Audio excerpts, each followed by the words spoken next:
These are some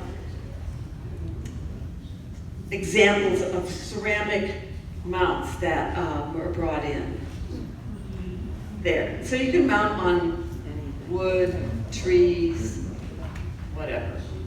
Okay, want to get going? Okay, so Rick will give a talk, and before that, I just have to say, I came up with this idea, middle of the night. Oh, wouldn't it be fun? And so I kind of floated this idea out to some members, and when I mentioned it to Rick, I mean, he ran with it. He did so much to make this possible. I can't tell you all the work. Yes. He put together this slideshow. He got all these little plans. Michael Miranda did, he got all these mounts and put a hook on them for everybody. He drilled holes and all this stuff in his spare time. So, I mean, I didn't do anything. I want everybody, thank Rick,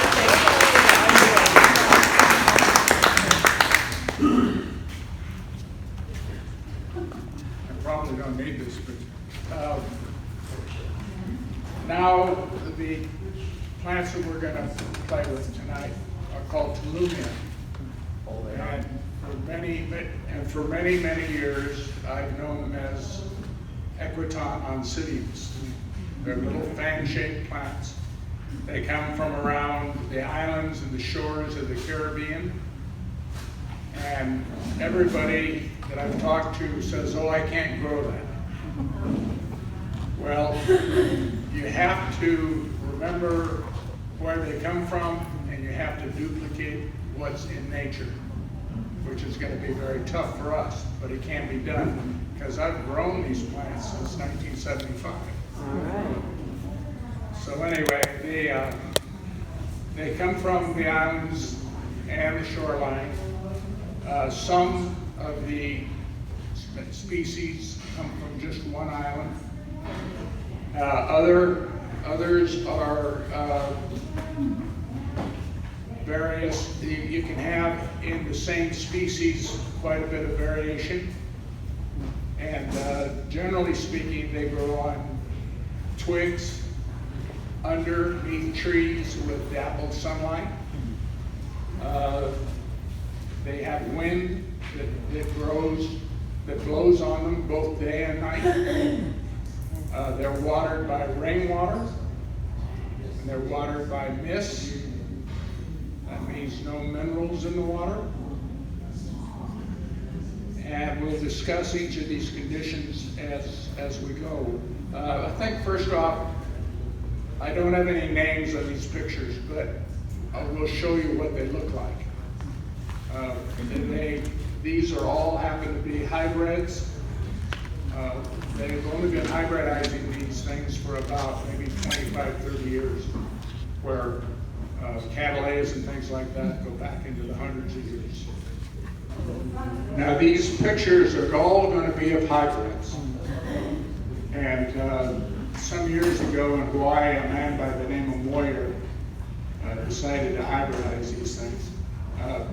You get a great deal of variation, but the thing that they were trying to do was get much larger flowers, and from seed to blooming is 2.5 years. Where Cattleya will maybe be 5 or about 7 years. So, yeah. Oh, the light's not going to go down. Where's Richard? He's working on it. Oh. I thought it was I might tell you that most of the information that I'm going to tell you tonight comes from the culture sheets off of the internet, like the NHOS. And we'll be handing, I have copies for everybody, so I'll hand those out. A lot of the information came from a man by the name of Billy Baker down in San Diego, who was raised in 3 years, and Andy of Andy's Orchids. Rick, what is the temperature range? I'll get into that. I'm going to go from light all the way through. And the temperature range, remember, I'm going to give you the ideal range. these plants will grow at 100 degrees, although they don't like it. But short stints of, say, a lot more heat or a lot more cold, they'll still survive, provided you don't drown them. If you water them at the wrong time, that's the main cause of us not being able to grow these things. Okay, here are the, what?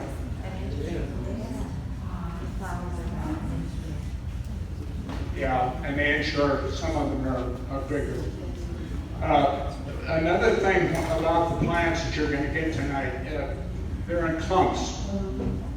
And Billy Bird would take a clump of just seedlings and put it together. That means sometimes when these things bloom, you'll have maybe several colors because they vary widely.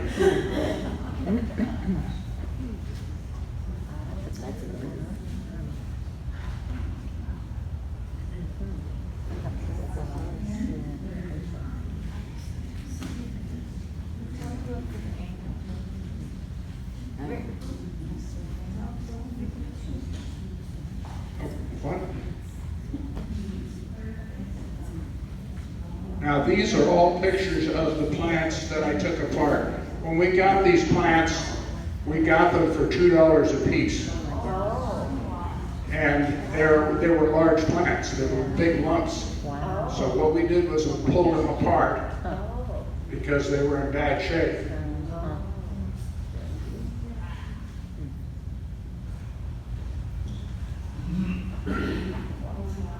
That's on a wall of my house. And all that is green chicken wire.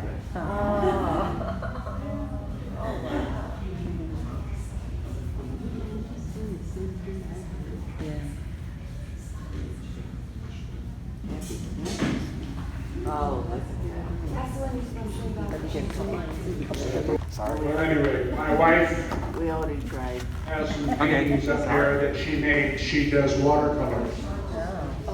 And if you look carefully at the center flower that's much bigger, if you look at the center of it, you have a little angel. So,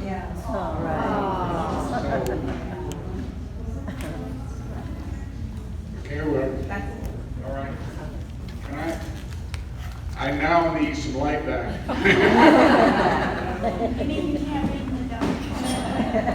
I have a hard time reading this. You can see it's a long. Okay, so the first condition we are going to talk about is going to be light. They take light somewhere between a Cattleyas light and a Phalaenopsis light. And some years ago, a gentleman from the East was showing me how to tell if you had enough light without a light meter. What you do is you hold your hand out above the plant. And if you get a dark shadow, you've got about enough light for a Cattleya. If you get almost no shadow, you have about enough light for a Phalaenopsis.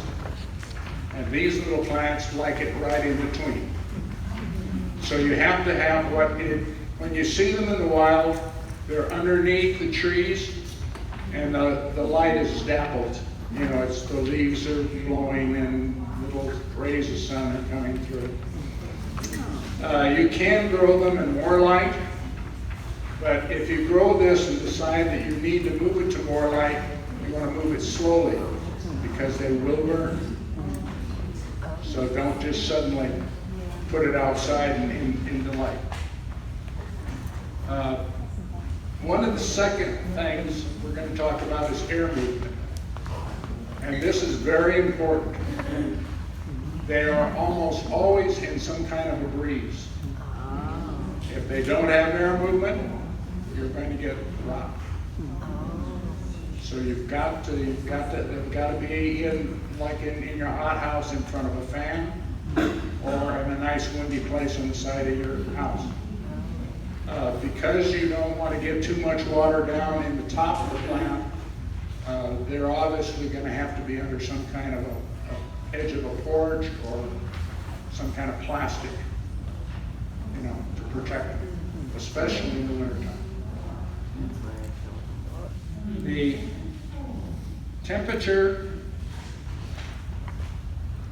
the optimum thing is between 50 and 90 degrees. But like I said, these plants all came from Lemon Grove down San Diego, and they get almost freezing, and they get 120. You know, so they will take more heat and more cold. It's just that you want to try to protect them. If it's getting too cold, you obviously want to bring them in. I think cold is worse than heat. Humidity, 50 to 70%. Today, just before we left, we were watching the weather. The humidity in San Clemente was 86. So,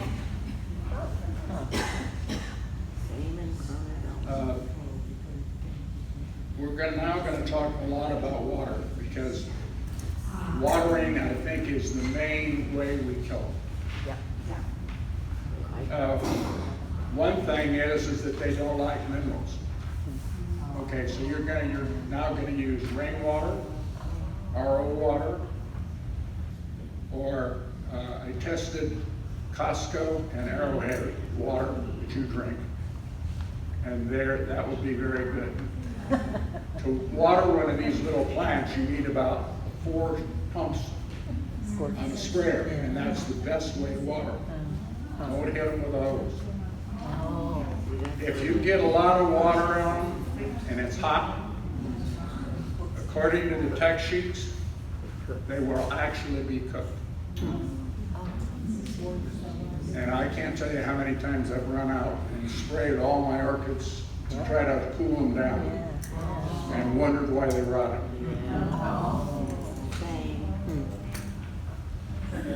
It's best to be watered in the morning, and they should be bone dry by night.